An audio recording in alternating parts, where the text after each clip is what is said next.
কালো টাকা সাদা করার যে বিধি এবং রীতি সেটা বন্ধ করে দেওয়া হবে। হ্যাঁ, কারণ এখান থেকে সরকার যেটুকুন টাকা আনতে পারে সেটুকুন টাকা দিয়ে সরকারের যে খুব বেশি কিছু আগায় তা না, বরং মূল্যবোধটা অনেক বেশি অবক্ষয়িত হয়। বন্যা পরিস্থিতি নিয়ে বিস্তারিত আলোচনা হয়েছে, সমন্বয়ের কথা উঠেছে। বন্যার কারণে রপ্তানিমুখী যে সকল শিল্প ক্ষতিগ্রস্ত তাদের যেন শ্রমিকদের স্বার্থ সুরক্ষিত থাকে সেজন্য সরকারের পক্ষ থেকে সহায়তার কার্যক্রম গ্রহণ করা হয়েছে। আমাদের প্রায় সকল মন্ত্রণালয় এবং অধিদপ্তরের কর্মকর্তারা ইতিমধ্যে তাদের বেতনের একদিনের টাকা জমা দিয়েছেন, বাকি যারা জমা দেননি জমা দেওয়ার প্রস্তুতিতে আছে। আমাদের অর্থক্ষেত্রে সংস্কারের অংশ হিসেবে কতগুলো গুরুত্বপূর্ণ কাজ শুরু হয়েছে, সেটা আপনারা এখন নিজেরাই দেখছেন।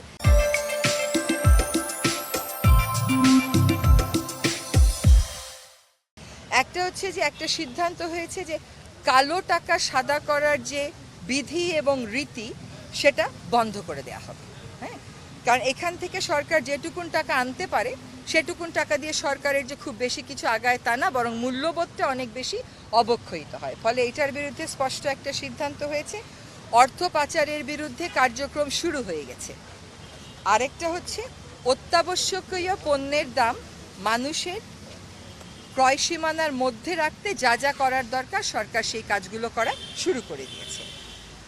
আমাদের হজ একটা অনেক বড় ব্যাপার বাংলাদেশি মুসলমানদের জন্য।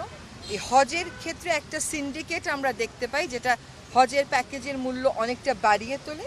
তো হজের যে খরচ সেটা যৌক্তিকভাবে যাতে কমানো যায় সেজন্য সংশ্লিষ্ট মন্ত্রণালয় কাজ শুরু করেছে। আমরা রাজনৈতিক দলগুলোর সাথে আলাপ আলোচনার প্রক্রিয়াটা চালু রাখব। তাদের কাছ থেকে সংস্কার প্রস্তাব যা আসবে সেগুলোও গ্রহণ করব। সে ব্যাপারে একটা পদ্ধতির বিষয়ে কথা হয়েছে। আমাদের আগে একটা পদ্ধতি ছিল জিও এনজিও কোঅর্ডিনেশন, সরকার এবং বেসরকারি প্রতিষ্ঠানগুলোর কোঅর্ডিনেশন, সেটাকে আবার রিভাইভ করার একটা সিদ্ধান্ত নেওয়া হয়েছে।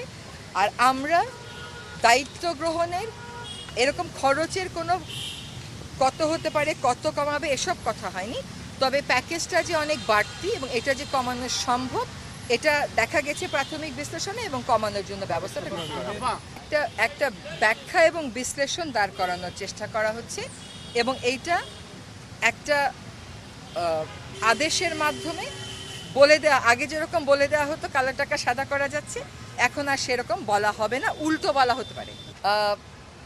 বিষয়টা হচ্ছে যে কোনো কর্মকর্তার বিরুদ্ধে সুস্পষ্ট দুর্নীতির অভিযোগ থাকলে তার ব্যাপারে আমরা আমাদের অবস্থান জানাচ্ছি। যে কোনো একটা সরকারকেই তার কাজ চালাতে গেলে ভালো কিছু কর্মকর্তা কর্মচারী তো দরকার পড়ে, তাই না? তো যদি আমরা দেখি যে এফিসিয়েন্সি আছে তার ব্যাপারে কোনো তাৎক্ষণিক সিদ্ধান্ত গ্রহণের প্রয়োজন নাই, আমাদেরকে তো কাজটা নিয়ে আগাতে হবে। আমি যদি আগের সময়ে যারা কোনো ভালো পোস্টে ছিল তাদের কাউকেই নেব না এমন নীতিগত সিদ্ধান্তে চলেছে, তাহলে আমি কাজ আগাবো কেমন করে? সেটা তো একটা বড় প্রশ্ন। কারোর ব্যাপারে সুনির্দিষ্ট কোনো অভিযোগ থাকলে সেটা জানাবেন। এই রিজিম সেই রিজিম, আগের রিজিম পরের রিজিম বললে আর আমাদের সাথে অন্যদের তফাৎটা কি রইল? একটা তফাৎ তো আমাদেরকে আনতে হবে। সুনির্দিষ্ট অভিযোগ থাকলে নিশ্চয়ই আপনারা জানাবেন, জনপ্রশাসন মন্ত্রণালয় আছে তাকে জানাবেন।